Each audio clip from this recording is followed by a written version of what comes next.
محمد. اللهم صل على محمد وآل محمد. ثاني عن حب الحسين. اللهم صل على محمد وآل محمد. ثالثة بأعلى أصواتكم. اللهم صل على محمد وآل محمد. السلام عليك يا أبا عبد الله وعلى الأرواح التي حلت بفنائك. عليك مني سلام الله أبدا ما بقيت وبقي الليل والنهار، ولا جعله الله آخر العهد مني لزيارتكم. السلام على الحسين وعلى علي بن الحسين وعلى أولاد الحسين وعلى أصحاب الحسين وعلى أخيه أبا الفضل العباس وأخته الحوراء زينب ورحمة الله وبركاته. قال الله في كتابه المبين: بسم الله الرحمن الرحيم. يا أيها الذين آمنوا استعينوا بالصبر والصلاة إن الله مع الصابرين. Allah subhanahu wa ta'ala says in the Holy Quran in Surah Al-Baqarah, verse 153, O believers, seek comfort in patience and prayer. Allah is truly with those who are patient. Now, obviously, most of us should know what patience is, but just so we're clear on the definition, because it is a word that's going to be getting used a lot, I want to explain exactly what patience is. Obviously, I hope all of us are patient most of the time, but patience is when, let's say, something hard happens in your life, somebody annoys you or somebody does something that should get you angry, but instead of getting angry, you decide to not get angry and in a way be patient. Control your emotions. That's what being patient means. الصبر هو القوة على قدرة المشاكل، يعني اتقبل المشكلة. It means that you accept the problem for what it is and don't get angry. You have a control on your emotions. What does Imam al-Sadiq alayhi salam say about sabr? Imam al-Sadiq alayhi salam says as-sabr ra's al-iman, that patience is the peak of faith. Now, as we know, Imam al-Sadiq alayhi salam, if you go look at any of the famous books that have ahadith, Imam al-Sadiq alayhi salam has thousands upon thousands upon thousands of ahadith. So for him to be saying that sabr is the peak of faith, it tells you how important sabr truly is.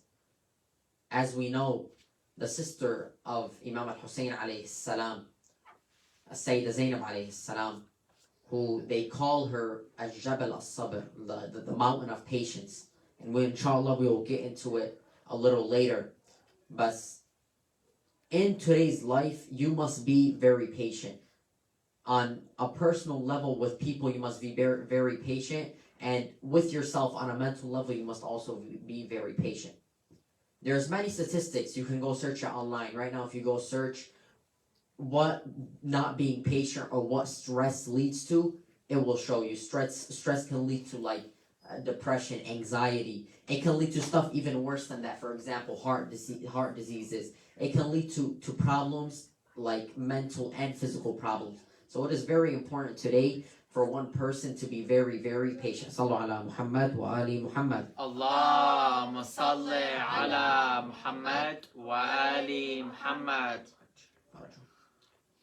Now, as I stated earlier, it wouldn't be correct to talk about patience if you don't mention Sayyidah Zainab alayhi salam. They state she went into the court of Yazid and she was asked, not by Yazid himself according to the riwayat, she was asked by somebody, what do you think of what Allah subhanahu wa ta'ala did with your family?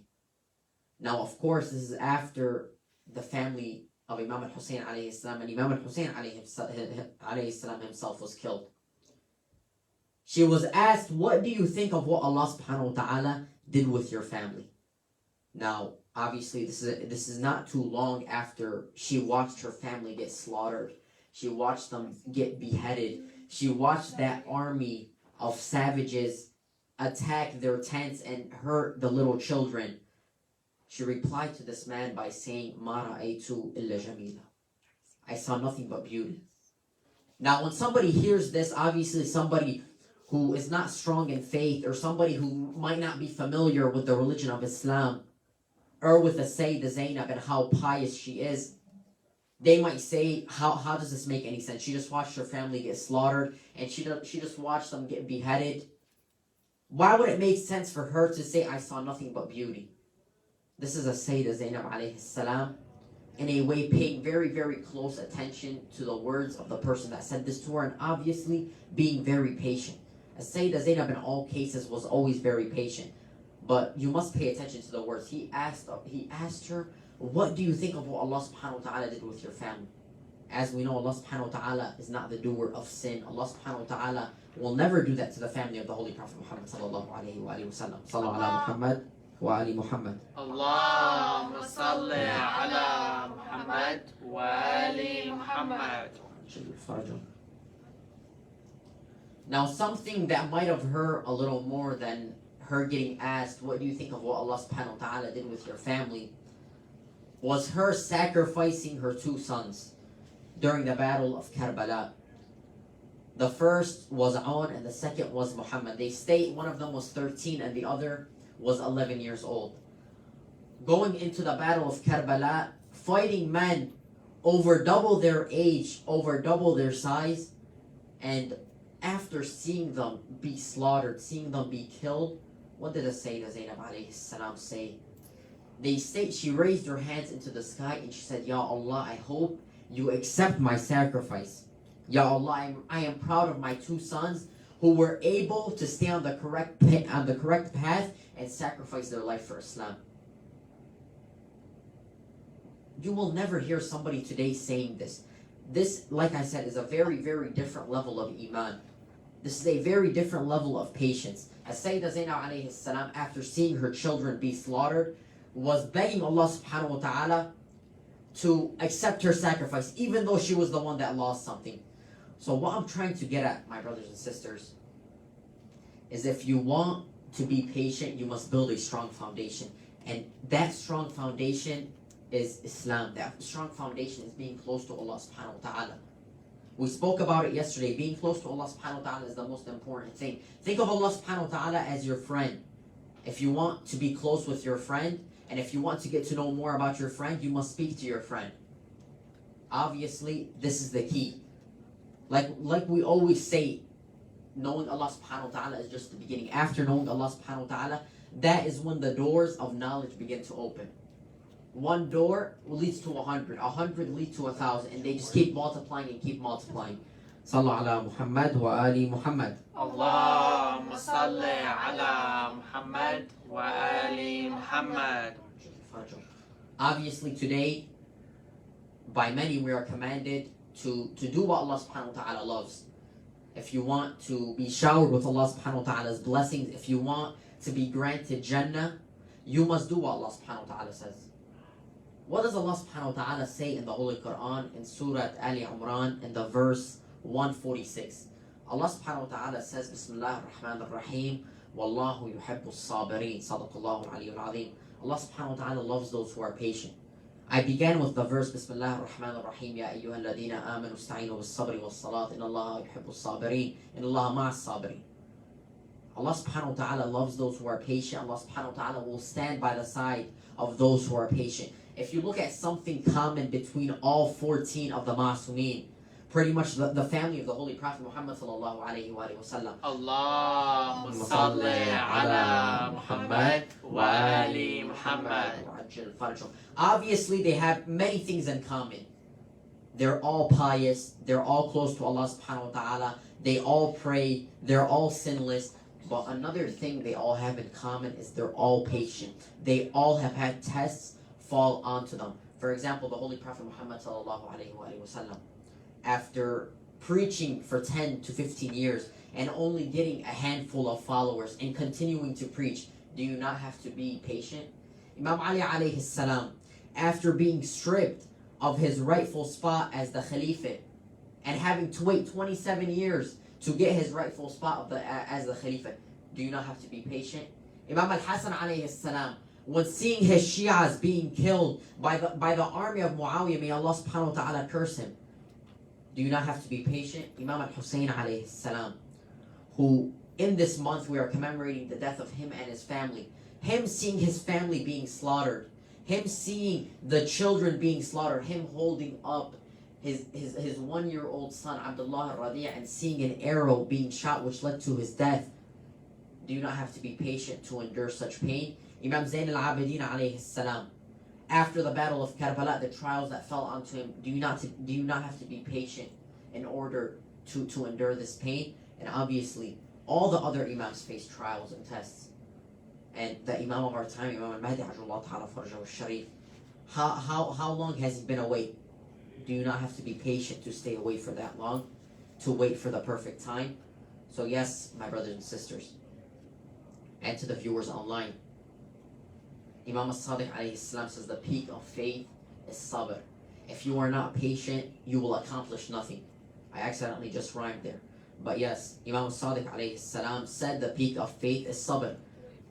In today's world, my brothers and sisters, you must be patient in everything you do. Yes, stuff might be hard. Yes, you might say, oh, Allah subhanahu wa ta'ala is just testing me and I must stay patient. That is the correct thing to say.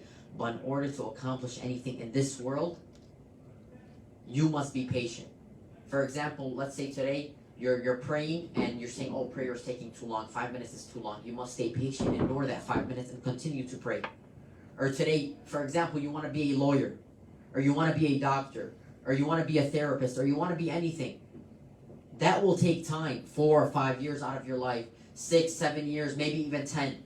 But eventually, what will you say? Let's say by the time you're 28, you fully graduated, you finally accomplished everything you wanted to accomplish in school. What will you say? It was worth it.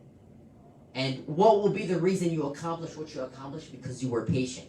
Because you were patient. That is why you accomplished what you accomplished. Yes, the path might have been hard. Yes, there might have been a few bumps in the road, but eventually you will say, Alhamdulillah, that I stayed on this path and I continued doing what I was doing.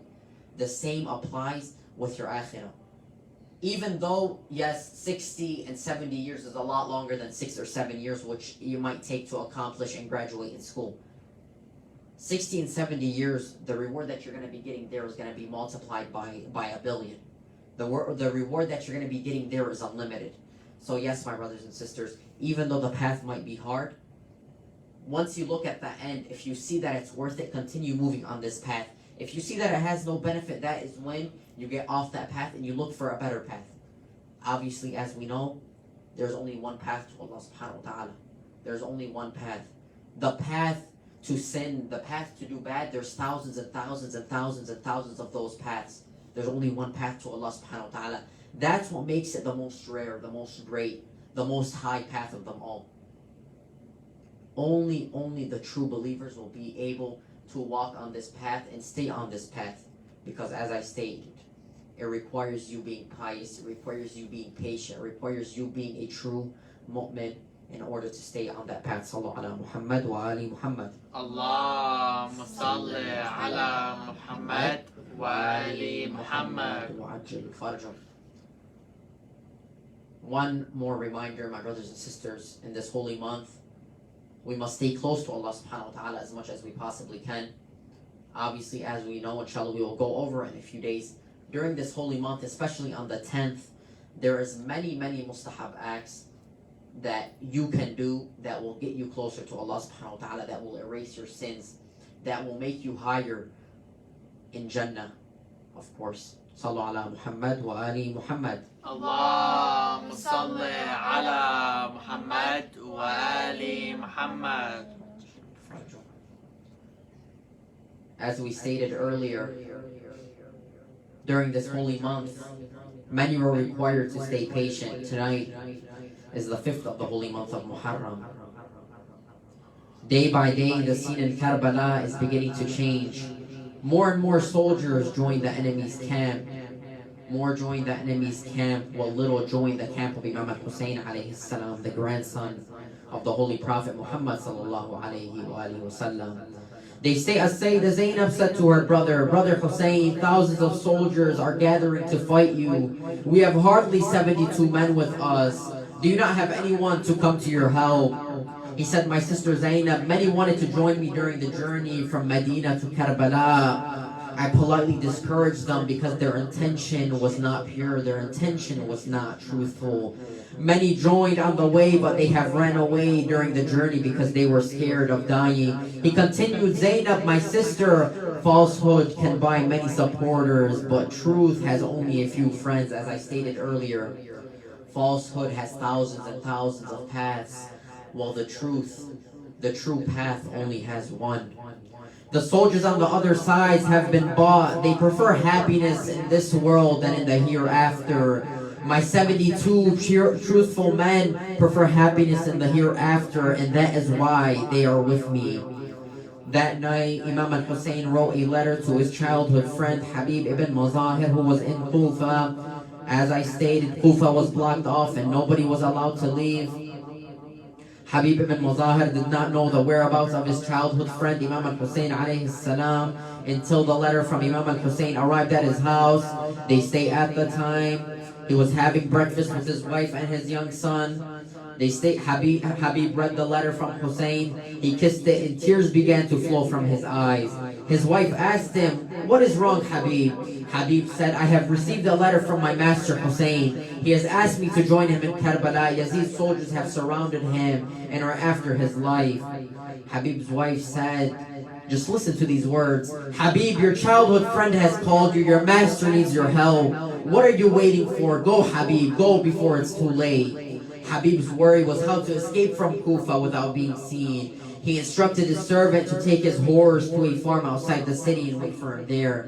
The slave did as he was told. The servant took Habib's horse to a farm outside the city. He waited for his master. His master took a little long. The servant started talking to the horse. He said, "Oh horse, his master Hussein is in trouble. He needs help. He has asked my master Habib to join him. Master Habib is late. Horse, if he does not manage to escape from Kufa, I will ride on you and go to Imam al-Hussein and help him." It was the time of Asr. Most of the men were in the mosque. They say Habib managed to reach the farm where his horse was waiting. He quickly mounted his horse and said to his servant, "Go, my friend, go. I am freeing you from your services." He said, "Master, you are not being fair. I have served you faithfully for many years. Now I have a chance to serve the son of As-Sayyidah Fatima alayhi salam, and you are asking me to go. Why are you denying me a place in heaven?" Obviously, this opportunity is a once-in-a-lifetime opportunity. Everybody wants to take advantage of this opportunity, but as the Imam stated earlier, not many are truthful and pure when truly wanting to go die for this cause. They state Habib was taken aback by the words of his servant. He was pleased to hear that he had recognized the difference between the truthful and the wrong. He wanted to sacrifice his life for the truth. Habib asked his servant to mount his horse. Together they went towards Karbala. They state Habib reached Karbala late in the evening. Imam al-Hussein greeted him. Sayyidah Zainab heard that Habib had come. She asked her maid to convey her greetings to Habib. When Habib heard that Sayyidah Zainab had sent greetings to him, he screamed out in grief and anger. He threw his turban onto the ground. He slapped his face. Tears began to roll down his cheeks as he said, "What a sad day. What has happened to the household of As-Sayyidah Fatima, the princess, the granddaughter of the Holy Prophet, the daughter of Ali and Fatima, is sending her greetings to an ordinary person like me." Days and night of Muharram began to pass, and the day of Ashura came. At dawn, Ali al-Akbar gave the adhan for the last time. Yazid's soldiers blew the trumpets to start the battle. One by one, Imam al-Hussein's companions went to the battlefield and gave their lives for Islam. Hussein, Abbas, and Ali al-Akbar were busy from dawn to midday collecting bodies from the battlefield. Between Dhuhr and Asr, Habib ibn Mazahir came to Hussein. He said, "My master Hussein, allow me to go to the battlefield. Let me sacrifice my life for Islam." Habib, my childhood friend, stay with me. You give comfort to me, my friend. Habib persisted with his request. Eventually, Hussein gave his permission. Hussein mounted his friend Habib on the horse. They say Habib ibn Mazahir rode into the battlefield. He fought bravely but was finally overpowered. He fell to the ground. As Habib ibn Mazahir fell to the ground, an enemy soldier came over and cut off his head. All of the martyrs of Karbala had their heads cut off. but Habib was the first to be cut off by the enemy. Habib's head was not hung on the spearhead like that of the other martyrs. Habib's head was tied to a horse and pulled along the lines of Karbala. Later on in Sham, Habib's head was tied to a horse's neck. A young boy by the name of Qasim followed the horse wherever it went. One day, the man riding the horse asked the young boy Qasim, "Why are you following me? Why are you following me around? What do you want?" Qasim just looked at the head hanging from the horse's neck. The man asked again, "Why are you staring at the head?" He said, "This head is the head of my father, Habib ibn Mazahir. Please give it to me so that I can bury my father's head." Habib's head seemed to look at his son and say, "My son Qasim, you are thinking of burying my head. What about the head of Hussein on that spearhead? Inna lillah wa inna ilayhi raji'un. We are from Allah, and to him we shall return." My brothers and sisters, in this holy month, we must continue remembering Imam al-Hussein alayhi salam. Imam al-Hussein, not only Imam al-Hussein, but the 72 companions who were with Imam al-Hussein, the ones who sacrificed their life so that today we can have a religion as beautiful as Islam, so that we can be on the correct path. Sallu ala Muhammad wa ali Muhammad. اللهم صل على محمد وآل محمد. Inshallah, we will read the ziyarah of Imam al-Hussein alayhi salam. It is extremely mustahab during this holy month. Obviously, it is mustahab every single day of the year, but especially during this holy month, it is extremely mustahab. Assalamu alayka ya ibna Rasulillah. Assalamu alayka ya ibna Amir al-Mu'mineen. السلام عليك يا ابن الصديقة الطاهرة فاطمة الزهراء سيدة نساء العالمين.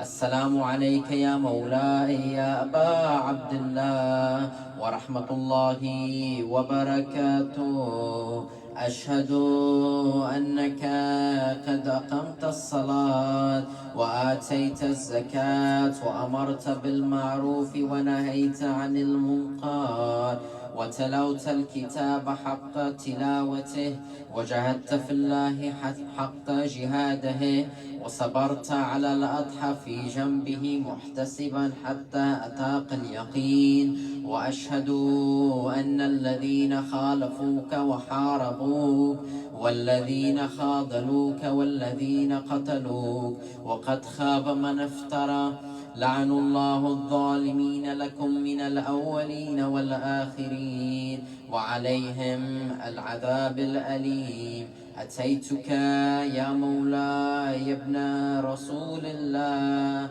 زائرا عارفا بالحقيقة مواليا لأوليائك مستبصرا بالهدى الذي أنت عليه عارفا بالدلالة ما خالفك فاشفع لي يا أبا عبد الله عند ربك. وصلى اللهم على محمد وعلى آل بيته الطيبين الطاهرين. اللهم صل على محمد وآل محمد. And inshallah, to speed in the return of the Imam of our time, Imam al-Mahdi, Ajallah Ta'ala Farjahu al-Sharif, we will recite Dua al-Hujjah. اللهم كن لوليك الحجة ابن الحسن صلواتك عليه وعلى آبائه في هذه الساعة وفي كل ساعة وليا وحافظا وقائدا وناصرا ودليلا وعينا حتى تصنه أرضك توعى وتمتعوا فيها طويلا برحمتك يا أرحم الراحمين. وصلى اللهم على محمد وعلى أهل بيته الطيبين الطاهرين. اللهم صل على محمد وآل محمد. obviously as well. We should always pray for those who are hungry, those who are sick, those who are in need. Allahumma ashfa kulli marid, Allahumma ashfa kulli ja'i'. My brothers and sisters, and to the viewers online, Imam Hussein alayhi salam, before going to the battle of Karbala, before the 10th, him and his family were starving for 3 days, no food or no water. So we must keep these people who are starving, those who are thirsty, those who are sick, in our dua. أمن يجيب المضطر إذا دعا ويكشف السوء أمن يجيب المضطر إذا دعا ويكشف السوء أمن يجيب المضطر إذا دعا ويكشف السوء أمن يجيب المضطر إذا دعا ويكشف السوء أمن يجيب المضطر إذا دعا ويكشف السوء أمن يجيب المضطر إذا دعا ويكشف السوء أمن يجيب المضطر إذا دعا ويكشف السوء أمن يجيب المضطر إذا دعا ويكشف السوء أمن يجيب المضطر إذا دعا ويكشف السوء أمن يجيب المضطر إذا دعا ويكشف السوء. I want to thank you all again for joining us for the 5th of the holy month of Muharram. Inshallah, tomorrow at the same time, we will be continuing this program. رحم الله من قرأ سورة الفاتحة مسبوقة بذكر الصلاة على محمد وآل محمد. Allah